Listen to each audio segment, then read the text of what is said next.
एक गांव में मनोहर नाम का एक लड़का था। उसका घर पुराने कब्रिस्तान के पीछे था और उसके घर के छत से वह कब्रिस्तान अच्छे से दिखता था।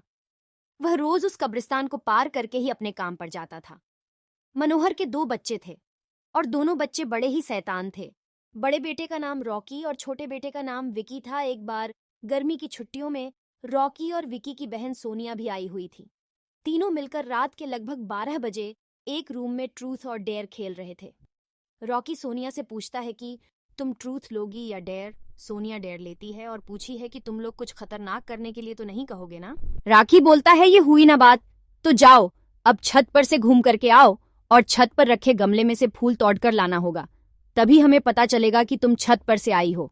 सोनिया बोलती है छत पर से तो कब्रिस्तान दिखता है, नहीं मैं नहीं जाऊंगी। रॉकी और विकी दोनों सोनिया को छत पर जाने के लिए जबरदस्ती बोलते हैं। सोनिया छत पर जाती है और जैसे ही गमले में लगे फूल की तरफ बढ़ती है तभी उसकी नजर कब्रिस्तान की ओर पड़ी देती है।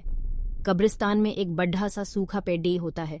वह देखती है कि उस पेड़ पर एक सर कटी हुई उलटी लाश लटक रही होती है।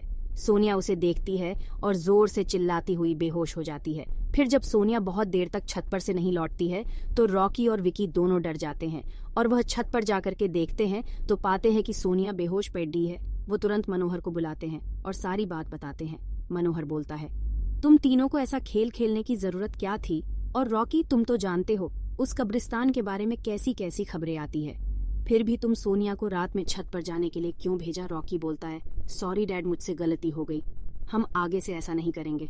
मनोहर बोलता है और फिर कभी दोबारा ऐसा काम किया तो तुम दोनों को उसी कब्रिस्तान में छोड़ जाऊंगा। अच्छा सोनिया बेटी, ये बताओ तुमने वहां ऐसा क्या देख लिया था कि तुम वहीं बेहोश हो गई। सोनिया सहमी हुई हालत में मनोहर को सारी बात बताती है कि उसने क्या देखा। मनोहर ने उस कब्रिस्तान के बारे